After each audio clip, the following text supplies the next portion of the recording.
Eu queria fazer a seguinte pergunta, porque eu me lembro há uns 2 anos atrás, quando teve aquele confronto de 2 semanas que naquela época o Hamas disparou, se eu não me engano, na época foram cerca de 4.000 foguetes sobre Israel e teve toda aquela questão do Iron Dome. Eu me lembro que depois daquele período, cerca de um mês depois, eu vi notícias que o ministro da Defesa israelense, ele estava lá peregrinando em Washington e tal, que ele estava levantando dinheiro para fazer a reposição dos insumos, dos interceptores e tal, do Iron Dome. Na época falava-se em cerca de $1 bilhão para aquela reposição. Considerando isso, hoje, se essa guerra se estender muito, como é que você vê a questão de Israel, a capacidade econômica de Israel manter um conflito muito prolongado? Como é que você enxerga essa questão? Muito boa pergunta, Câmara. Colapso. É impossível manter uma guerra a longo prazo. É impossível. E todos sabem disso. E esse número 1 bilhão para o Iron Dome, ele é bastante modesto, porque eu acredito que, atualmente, desde o começo do conflito, eles devem ter já direcionado pelo menos 8 bilhões apenas para os sistemas de defesa aérea. Tá?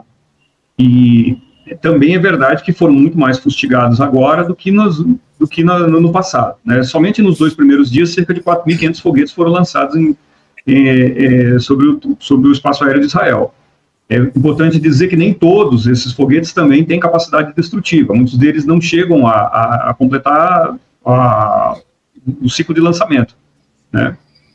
E até porque muitos deles são alvos mesmo para serem atingidos, para poder ludibriar a defesa. Muitos deles não têm carga, às vezes, né, carga explosiva, é apenas para que a defesa acabe gastando, que essa estratégia é saturar o sistema defensivo.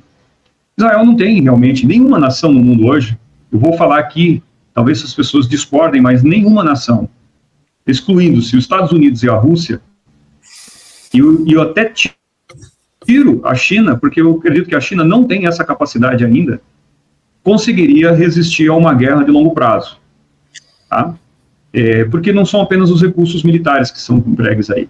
Você tem que manter uma população civil alimentada, com abastecimento de água, você tem que manter militares em rotação, treinados, preparados, e acredito que apenas os Estados Unidos e a Rússia possuam essa capacidade. Tá? Mas nem os Estados Unidos têm a capacidade de lutar contra um inimigo de proporções iguais. Por quanto tempo ele faria isso? Ele teria que ter as mesmas condições e os recursos que ele utiliza são muito caros. A gente precisa lembrar que o aparato militar de Israel, por ser tecnológico, também é caro de manter. E o tecnológico, numa guerra de longo prazo, eu sempre falei isso em relação à Ucrânia, ele prova-se deficitário se ele não conseguir o efeito que se espera dele em curto prazo. Você substituir uma bateria de sistemas de defesa aérea modernos, como o Patriot, como o S-400, por exemplo, é muito difícil. Se você não tiver a capacidade produtiva e não tiver todos os insumos da cadeia de produção.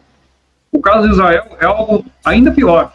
Nem espaço se tem para essas produções. Essas unidades muitas vezes vêm de fora. E aí que está o gap logístico.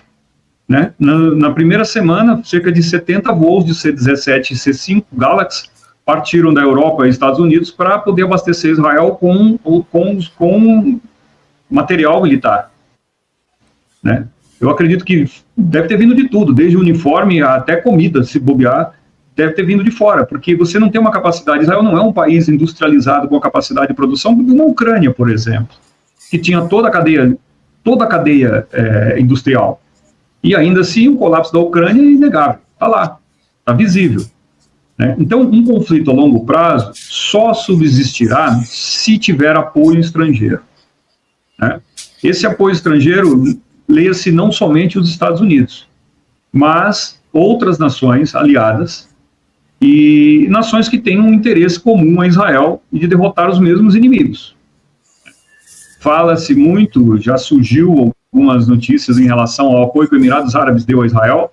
De fato, que eu tenho conhecimento, o Emirados Árabes mandou para Gaza suprimentos, mas que foram interpretados como material militar que teriam chegado a território de Israel. Existe essa discussão na internet, que de fato os Emirados Árabes cederam alguns sistemas de armas para Israel em apoio. Né? Eu não tenho essa certeza. eu acredito muito mais que tenha sido apoio ao próprio cidadão de Gaza, né, e Cisjordânia, do que isso. Mas ninguém resiste a um conflito a longo prazo, essa é a dura realidade. E quanto mais tecnológico for o seu país, mais caro vai ser esse sistema. Pensa só, Cabeleiro, você precisa ter operadores dos sistemas de armas preparados e treinados. O efetivo militar de Israel é de 165 mil homens. É menor do que o nosso exército, vamos dizer.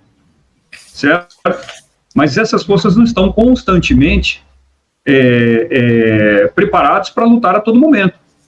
Eles não estão na frente de combate a todo momento. Você tem uma rotação de efetivo que cansa, que a gente viu isso na guerra da Ucrânia. Você tem que rotacionar esse efetivo, prepará-lo e treiná-lo para voltar. Né? E não é apenas o equipamento em si. A decisão da guerra está nas pessoas, na capacidade das pessoas estarem preparadas para aguentar, estarem dispostas a aguentar todo tipo de privação de uma guerra prolongada. Né? Então, existem uma série de fatores que estrangulam a capacidade das forças de defesa de Israel de prolongarem um conflito. Né? O sonho do Netanyahu é destruir as forças inimigas num único golpe. Isso me lembra muito um erro cometido pelos japoneses na Segunda Guerra Mundial, de acreditar que o inimigo vai, de alguma forma, se render a hora que ele vê a sua superioridade militar.